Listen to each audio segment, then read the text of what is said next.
It's time for your weekly fix of wrestling nostalgia when we look at wrestling's past eras, from the Attitude Era to the Reality Era. I'd like to think that maybe this company will be better after Vince McMahon's dead, but the fact is, it's going to get taken over by his idiotic daughter and his doofus son-in-law and the rest of his stupid family. To today, here on the WWE Podcast.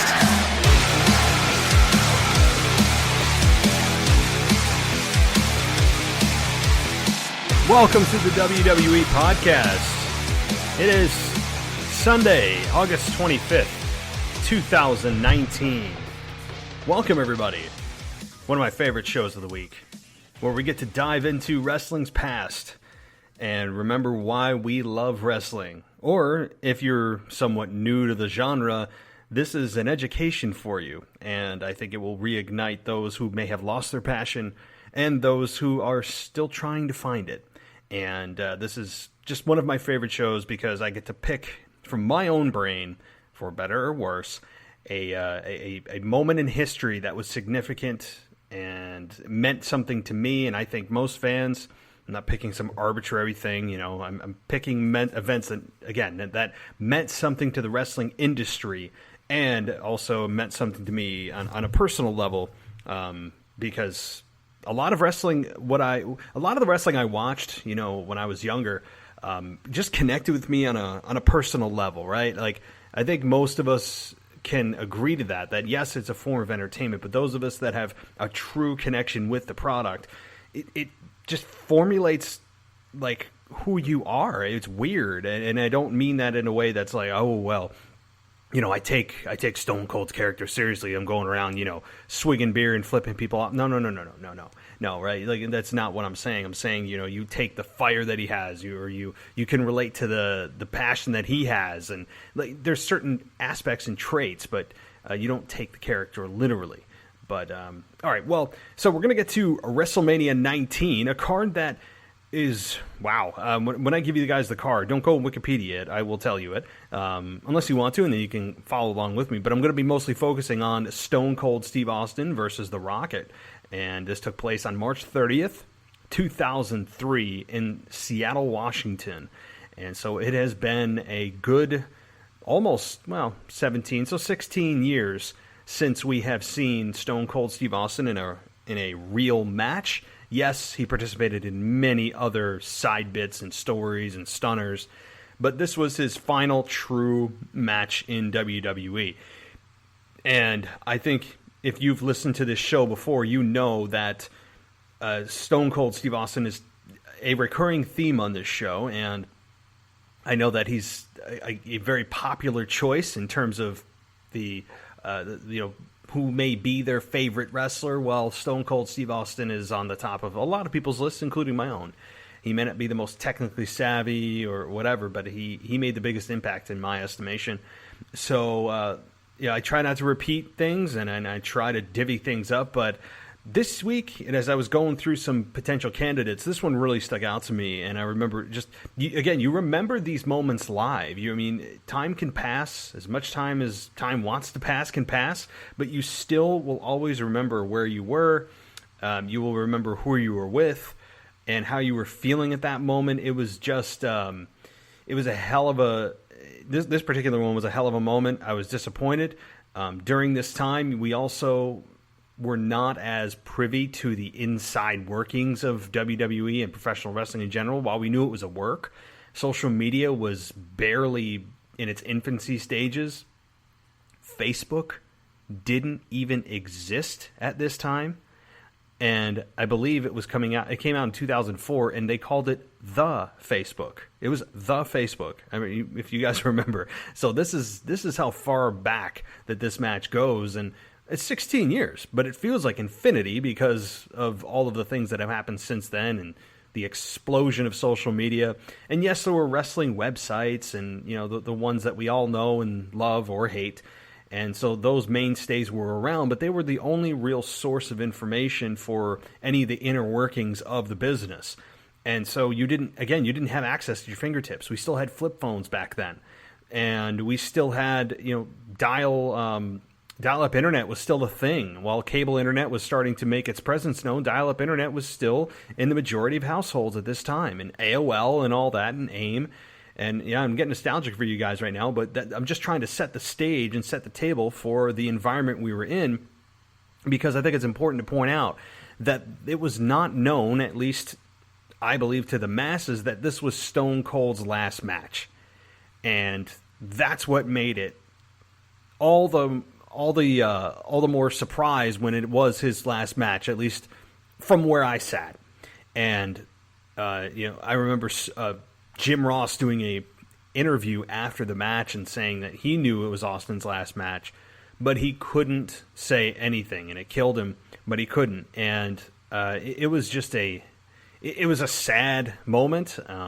It was a moment that, again, I for a guy that came into the business and was so passionate about it and made me the biggest fan of the business, at least from probably in my entire school. And look, I graduated with a class of 400 probably, and I was known for the guy that liked wrestling, and some did, some didn't like it. Some people made fun of you for it. I mean, it's just nonsensical stuff. If you guys know me, you know my instant comeback for those that like to poke fun at wrestling fans. And, you get a lot of that, especially in high school. So nonetheless, I was a big wrestling fan. It shaped my high school career. It shaped what I dressed up for Halloween. It shaped my personality to some degree, believe it or not. And not that I think I'm trying to be a wrestling personality, but that it just shapes certain parts of you. I mean, at that age, I started at age 12, right? From age 12 to 20, you're really freaking impressionable. So when you're that impressionable, you take the traits that you see and like and admire, and you try to translate them to the real world. And sometimes I did it literally.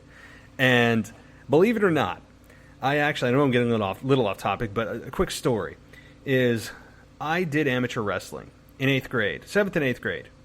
And for 2 weeks in 9th grade. So just as I went into high school, I continued amateur wrestling, and didn't really sit my cup of tea. I actually went to football for one day. You guys, I think I've told you that before. It was literally one day of football in double sessions.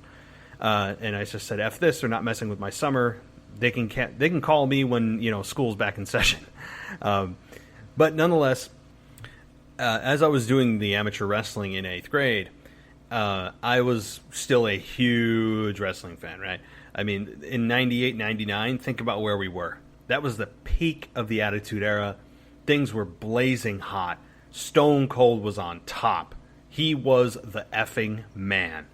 I mean, people can't comprehend in today's environment just how huge Stone Cold was. How big he was in 98, 99, 2000, 2001. People just don't know. Unless you lived it, it's hard to gauge and really have a full understanding of just how over Stone Cold Steve Austin was. It's almost unfathomable in 2019 because nobody has ever come close to approaching it. People say, oh, CM Punk, oh, Becky Lynch. No. They may have,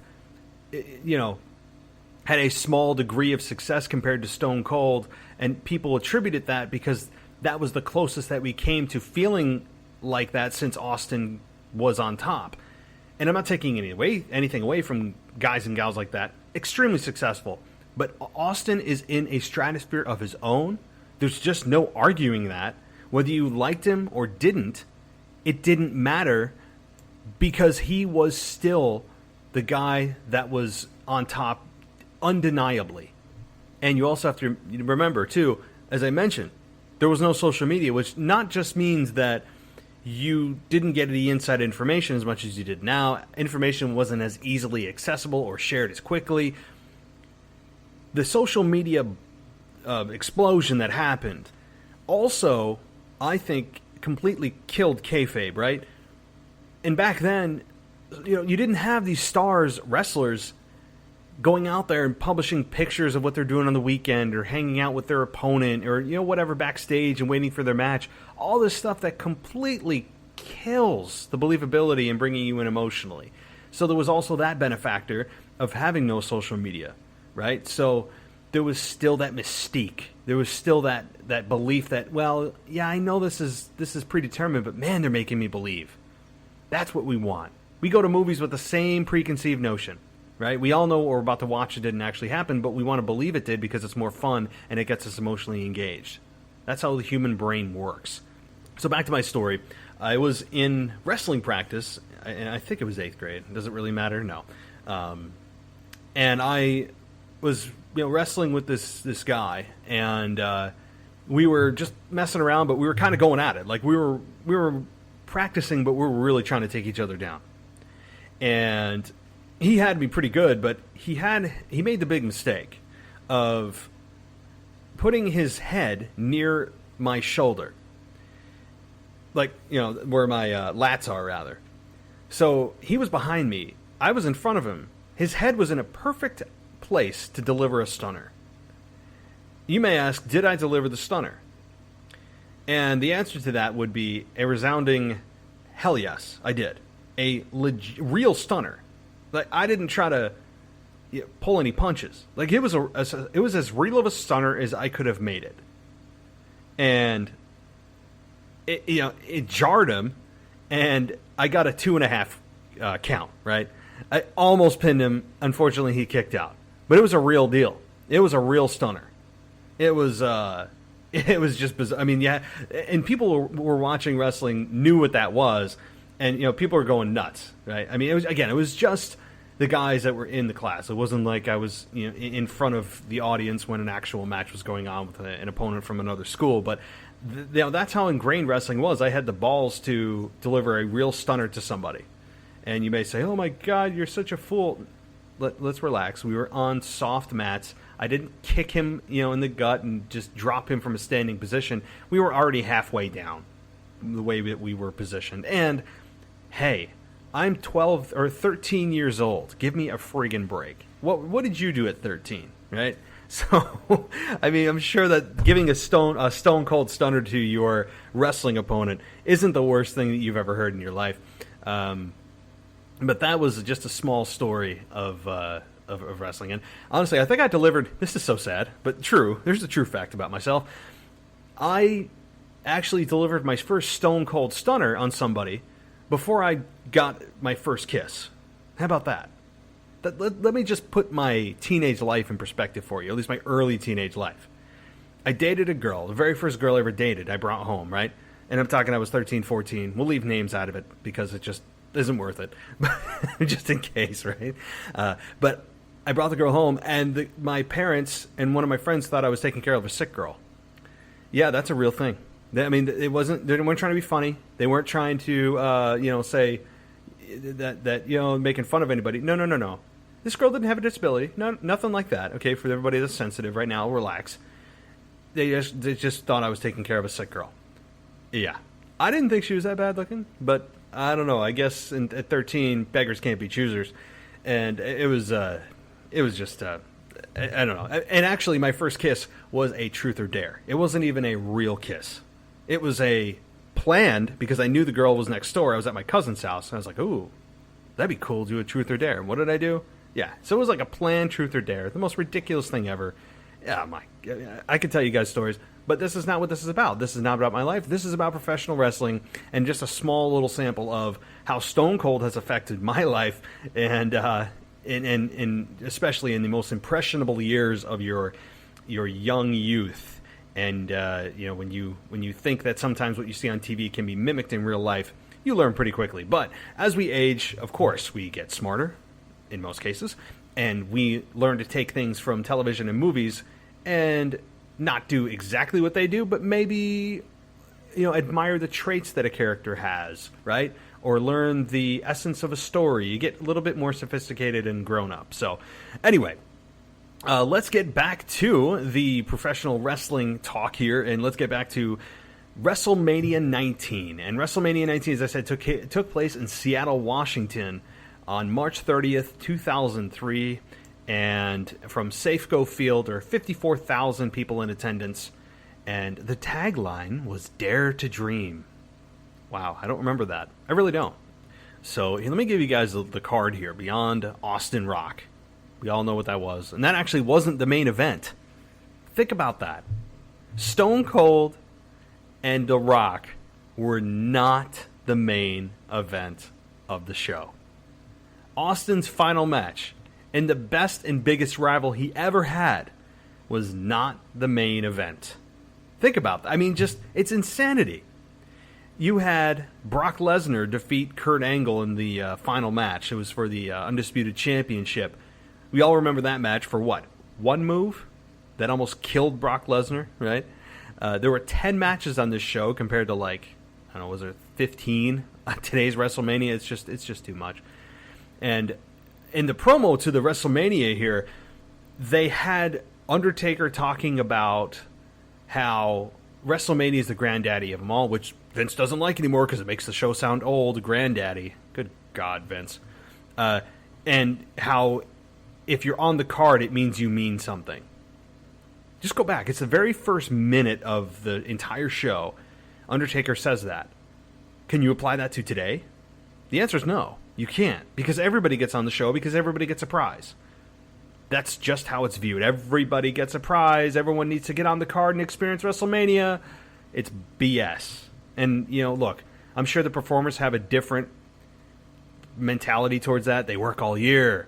Oh, I'm on the road. Why can't I participate in the biggest main event or the biggest show of the entire year? Why can't I be on the card? The answer is you can. But do you deserve to? WrestleMania, unfortunately, has been redefined as everybody gets a turn. And that it should be the complete opposite. But they want to make sure that the show runs as long as they can so that they have longer number of hours that viewers are watching the network, which ups the statistics of the number of viewers watching the network for longer, which makes the investors and financial people happy on Wall Street.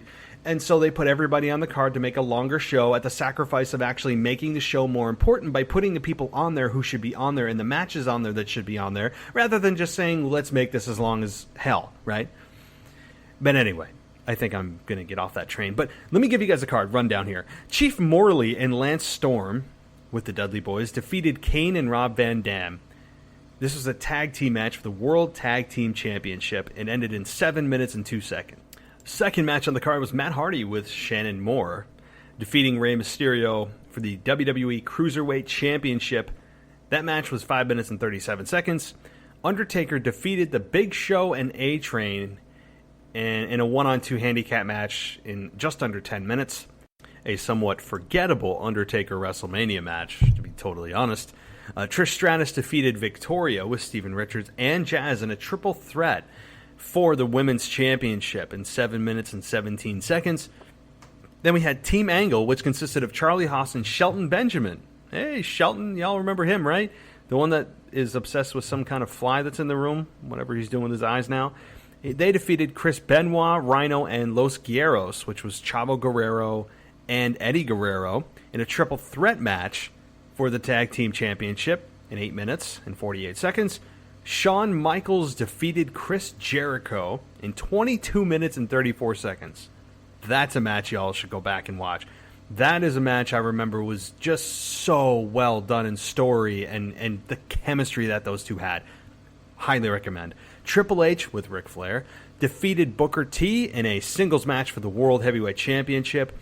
A lot of racial undertones in this match. Just go back and research it. Not good. Not good stuff here. Not good stuff. In 18 minutes and 45 seconds, as I said. And you got to remember, too, Triple H was also in the match here, and he pedigreed his own wife because Stephanie had turned on him. And so, yes, Triple H pedigreed Stephanie after months of trying, and he finally got it here. Hulk Hogan defeated Mr. McMahon in a street fight in 20 minutes and 47 seconds. How did that go 20 minutes? Really? I mean, I guess it's Vince giving Vince time.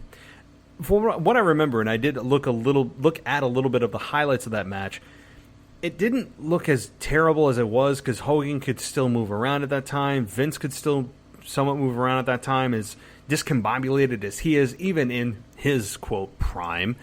It wasn't a complete train wreck, but There were some good moments in that match, and what I remember the most is not just Hogan winning, but it was Vince McMahon creeping over the ring apron, a bloodied Vince McMahon creeping over the ring apron with a lead pipe.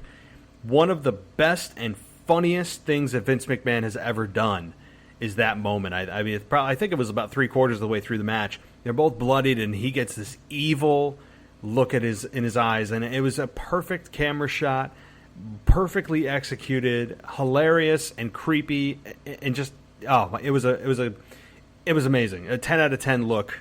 It was great. So then we had, of course, The Rock defeating Stone Cold Steve Austin in a singles match here for the in 17 minutes and 55 seconds, and then we had Brock Lesnar defeating Kurt Angle in a WWE Championship match. And the stipulation here was, had Angle been counted out or disqualified, he would have lost the title. This was almost the longest match of the night, in 21 minutes and 7 seconds, only to be beaten out by Shawn Michaels and Chris Jericho at 22 minutes. So, from what I remember, maybe I'll do a throwback on that match too, but because there's a lot to talk about there with not just Brock's botched shooting star press, but Kurt Angle basically taking his life into his own hands that night with a broken neck, risking paralysis, and facing Brock Lesnar in that match, which was just, this match was fascinating on so many levels, and the realism and all of that those two had true competitive nature, against one another. They were both amateur wrestlers. Yes, Brock never made it to the Olympics because he never tried to go for the Olympics. He was a two-time NCAA champion, and we all know Kurt Angle's story being an Olympic gold medalist. So there's true competition there, and there was a lot of real things going on in the ring that to the trained eye would be very very obvious. And now that I'm talking about it, I probably should go back and watch after it's been, my God, I don't know how many years since I've seen that match. So, but we're going to talk about The Rock and Stone Cold Steve Austin here. So before I do, and we're going to get into some audio, of course, I got to let you guys listen to some of the clips, and we'll bring you along on that journey with me, which is always a blast. I do want to talk about something here, and I don't know how many of you out there are into fantasy football. I am a huge fantasy football fan. Like, I just did my draft today, and it is just a blast. And so it is football season, and if you guys didn't know, Antonio Brown is now a Raider, Le'Veon Bell is with the Jets, and Odell Beckham is in Cleveland. He left my Giants, which I'm not so sad about, but the one thing that hasn't changed is where I'm putting my money down on all the games. It's MyBookie. MyBookie is the absolute best place to bet on football every weekend. You can wager on college football to the odds in the presidential election. MyBookie, it really does have something for absolutely everybody. It's fun for everyone. And I don't just mean that. MyBookie is one of the best sites that you can go to if you are into the whole betting on things, especially fantasy football. I really recommend you guys go check it out. It has better bonuses and more prop bets than any other sports book, period. And this year, MyBookie is hosting the first ever online handicapping super contest. Its first place is guaranteed to win at least $100,000, and it only costs $100 to enter. So think about that, guys. Think about how much, $100,000 for just $100 to enter. And all you have to do is pick 5 NFL teams against the spread every week to climb the leaderboard and score your share of the huge cash prize pool. So very simple. So this is the thing, guys. I would only recommend a service to my listeners that's proven. MyBookie is a powerhouse in this industry. So I don't just give you guys, just stuff that I would never use myself or have never used. That's why MyBookie is always the right play. You bet, you win, and they pay. MyBookie has live in-game betting on every NFL game, and they've got the most rewarding player perks in the business. And for you fantasy guys and gals out there, you can even bet on the over-under on how many fantasy points a player will score in each game. So check this out. And up to $1,000 first deposit bonus. Double your first deposit. The key here is, guys, don't forget to do this. Use the promo code WWE to activate the offer. Visit MyBookie online today. That's MyBookie, MyBookie, and don't forget to use the promo code WWE when you're creating the account, and that's how you claim your bonus. You don't get your bonus unless you put my promo code in of WWE. It's easy. You bet, you win, and you get paid.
And so that's just the entrance, and this is, again, when you hear the comments made by Jim Ross that this is all he's ever wanted to do, this is his life, this is his destiny.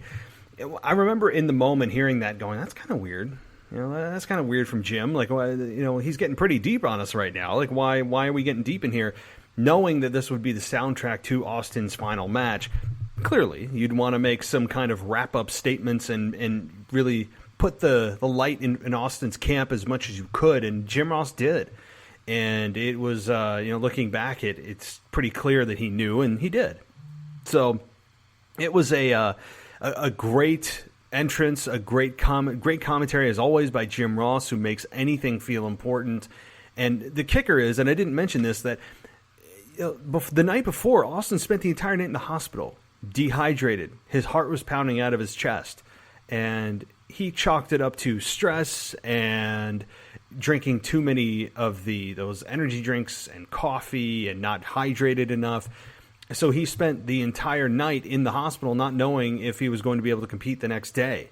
And again, it's 16 years ago, and some of you may or may not know that, but it's pretty amazing that they were able to put on that kind of performance. Austin, specifically, when you're in the hospital the entire night, right? I mean, he's getting IV fluids pumped into him, and just didn't know. He thought he was having a heart attack. So it's just crazy. I mean, when you think about how much you have to be drinking in terms of those energy drinks to do that to yourself, and stressing out and everything else, and probably all the emotional baggage that goes with the fact that, hey, tomorrow's it. Tomorrow is the final time that I will be out there in a true competitive nature, and I'm hanging up the boots after tomorrow. I mean, am I a little bit sad that he didn't make an announcement that it's his final match? I don't know. Yes and no. I guess selfishly, yes.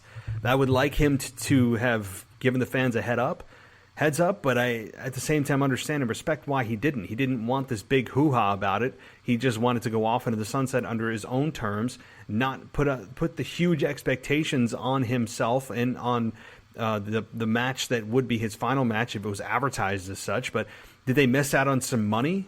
Probably. They probably did, not giving Vince McMahon a heads up on this is my final match, right?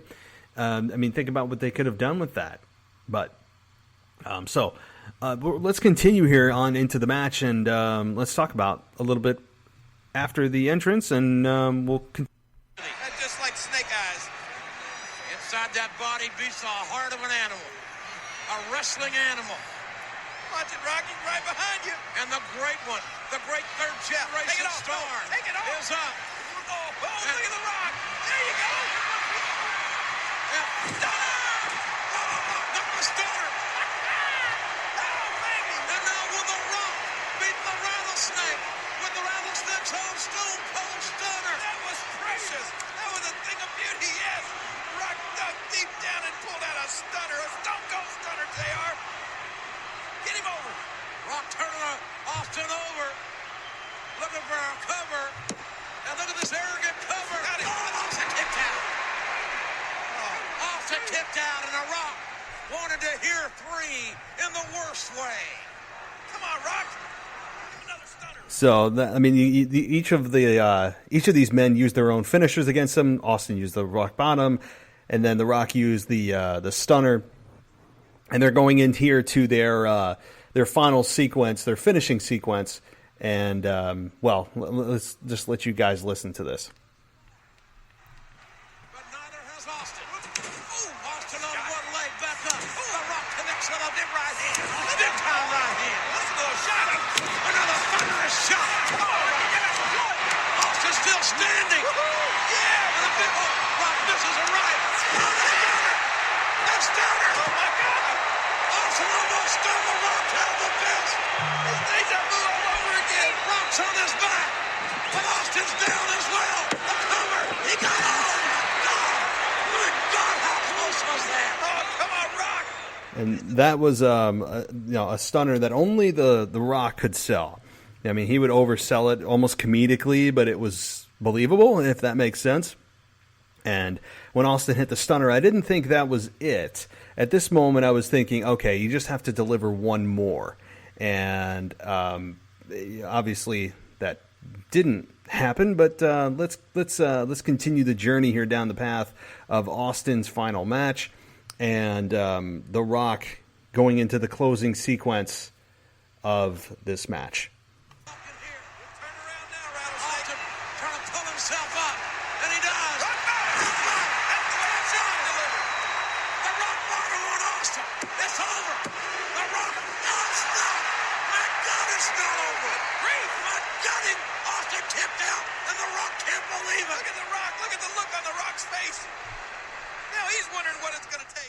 And that was Austin kicking out of the first rock bottom.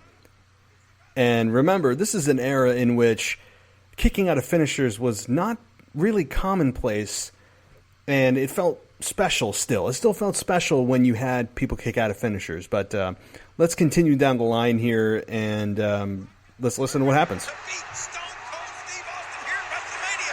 You got to do it, Rock. Austin's knee has been ripped. He just suffered from a rock bottom. Another rock bottom. Austin fighting desperately out of it. And look, pull right back in. And rock bottom. Rock bottom two. That's got to be it. The second rock bottom. That's got to be it. Oh, stop. My God, I don't believe it. I don't either. My God, I don't believe it. This referee can't count to 3. And The Rock doesn't believe it. It ain't got nothing to do with mathematics. Come on, Austin kicked out. Get up, Rock. So Austin kicks out of 2 rock bottoms. At this point, I'm thinking, all right, now you got to have Austin retaliate with a stunner. Then, he gets the win and we move all on happy and, Austin drinks some beers. Little did I know, obviously, that this was Austin's last match. So, again, I was losing my mind. My friends were losing their minds. I had a lot of Rock fans that hated Stone Cold. They were never really on board with the whole what thing or the Austin character. So I was a bit alone in this situation, but still, it was a lot of fun sitting there, and we were yelling and screaming and everything else. And when he kicked out of that second rock bottom, it was bliss for me, because you always know when somebody kicks out of a finish, they're about to deliver their own finish. And so to me, this was tit for tat, and we were about to get a Stone Cold Stunner. Little did I know that was far from the actual finish of the match. And let's listen to the actual finish and see what happens. With his being, with his heart racing, with his guts and knots. You better stay down. Trying to get up. Stay down on the mat, Austin. You'll have a shorter distance to fall after you get this rock bottom. Austin's up somehow, some way. And The Rock, is he going to do it? Not the third time. The third time's the charm. Big one. Oh, God, a third rock bottom. A third rock bottom. A hook of the leg. And the Rock's on it. History has been made. Here is your winner, Unbelievable. It took 3 rock bottoms, but The Rock has finally broken the jinx.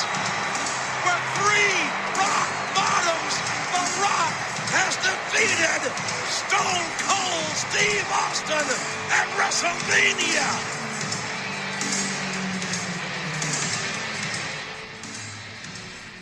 So there you have it. The Rock comes out and defeats Stone Cold Steve Austin for the first time. As you know, they met at 15, 17, and now 19, and 19 was their final encounter, and ending with The Rock victorious over Stone Cold Steve Austin, which, I mean, I was not happy.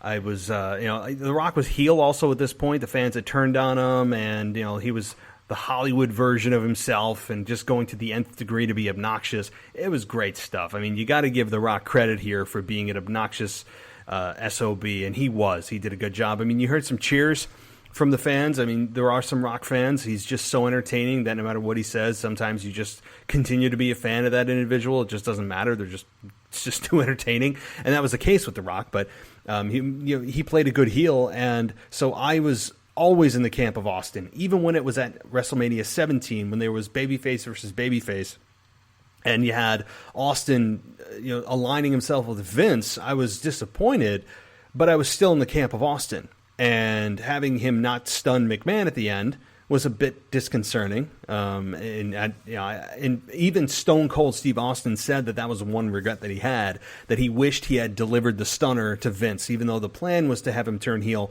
but to have him just stun Vince. And I agree. I mean, I still expected it, and I expected it even the next night on Raw, which I remember vividly, but that's another story for another time. This is about WrestleMania 19, and The Rock sat in the ring and told Stone Cold that, thank you, don't know how much this means to me, all this kind of stuff that was revealed later. And it was emotional. I mean, even having the Jim Ross on commentary just, again, adds so much to the story. Because guess what? They're focused on what's going on in the ring.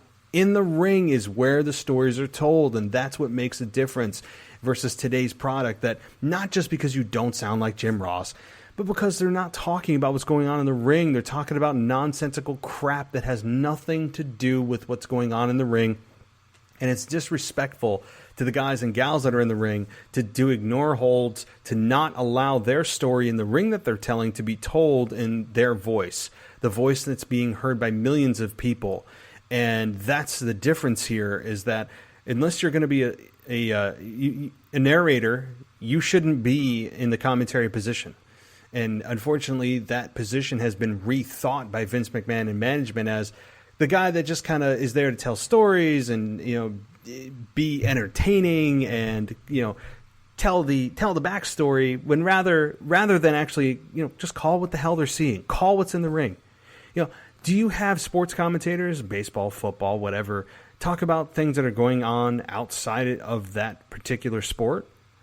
I mean, you may hear a quick backstory during dull moments of the pitcher standing there and positioning himself, and the batter steps out of the batter's box, and you hear different things about what was going on during that day or the interview that was held, or some whatever, or maybe they give you history between that pitcher and that particular batter. That's fine, but you don't do it during the actual action of the game. You can do it during the downtime. Don't do it during the actual action. When I'm watching, if you're not engaged, how am I supposed to be? So that's a different era, and I understand that. And if Jim Ross's voice is just iconic, and he had a talent that was, I think, surpassed more anybody that ever lived in terms of announcing. So he had that going for him, but also in the era of the belief that you call what's in the ring.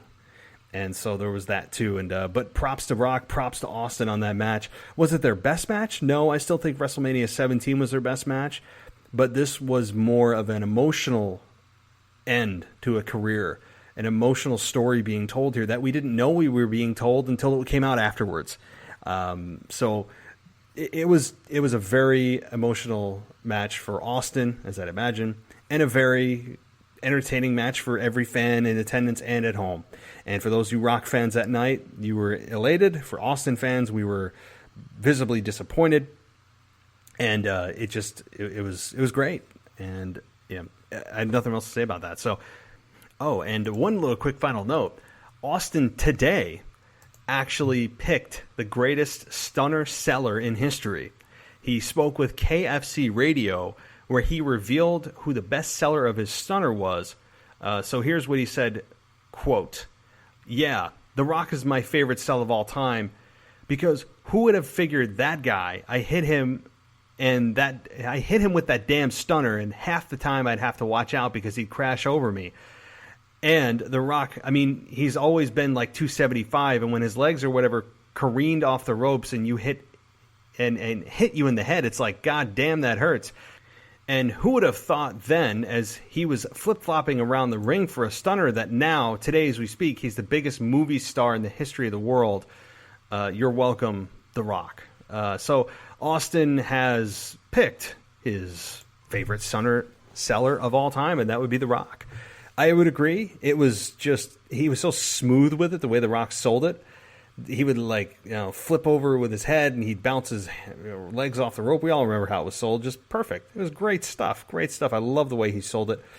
You could argue, he's overselling it, but not really, right? Because The Rock was all in with it. I mean, the way The Rock would sell it, he looks like he got shot. I mean, it was just beautiful the way the Rock would sell the stunner. So, well, guys, I hope you enjoyed the show. One quick announcement I would like to make, because I didn't make it at the top of the show. I got right into my just sometimes sad state of affairs as an early teenager and a wrestling fan, was we have now an AEW and an NXT podcast. Now, here's how it's going to work. This show may not be on 6 days a week in terms of like, show Monday, a show Tuesday, a show Wednesday, only day off is Saturday. What's going to happen is, starting with the weekly AEW podcast in October, we're going to have a weekly show. Until that time, only with the pay-per-view that's going to be happening and is going to, that's when it's going to happen. We can't do a weekly show until there's weekly content to talk about. With NXT, the NXT podcast will start weekly, hopefully this week. And the AEW podcast should be coming out very, very shortly for the very first episode. I just need to get a jingle in place, if you will, get someone to create that for the show. And then we'll be off and running with the NXT and AEW podcast. So, yeah, this show is actually going to have 6 episodes a week starting in October. 6. It's going to be crazy. So 4 of them will be me. 2 of them will be my very talented co-hosts. And I announced who they were on my Twitter feed yesterday at the WWE Podcast. So check out them. Give them a follow. And I think you guys will enjoy it. It also gives me a break. And it gives you another voice or two to listen to, other than myself. So check out the website, too, at WWEpodcast.com, where you have all these shows. And you get all the new articles coming up every single week, talking about just topics all over the place. So check that out. And you get to also check us out anywhere that podcasts live. And so that's a good thing. If you don't like ads, too, if you don't like the ads, you're like, oh, my God, the ads.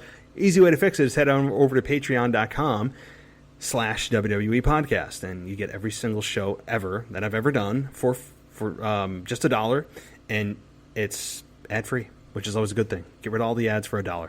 So, alrighty, well, guys, I'm on my way out here. I will be back on Tuesday with my Raw review show, and hopefully sneak in an AEW show as well. Not with me, but with my new co-host who's going to be doing his own show. I will not be joining him for that particular one, but he is a new contributor to the show, Zach Perez, who will be doing the AEW show. So, guys, keep your ears peeled. There's a lot of audio coming. This show is expanding, and I'm very thankful for everybody who is a contributor to the show. It's a big deal, and I think you're gonna be pleasantly surprised with how quickly and how much this show grows. It's a good thing. So, but thank you to all the fans and all the listeners. That's how this show grows, is because of you guys. So, all right, I'm out of here. You guys enjoy your night, morning, evening, whatever, and I will see you on Tuesday. Until then, I'll talk to you next time.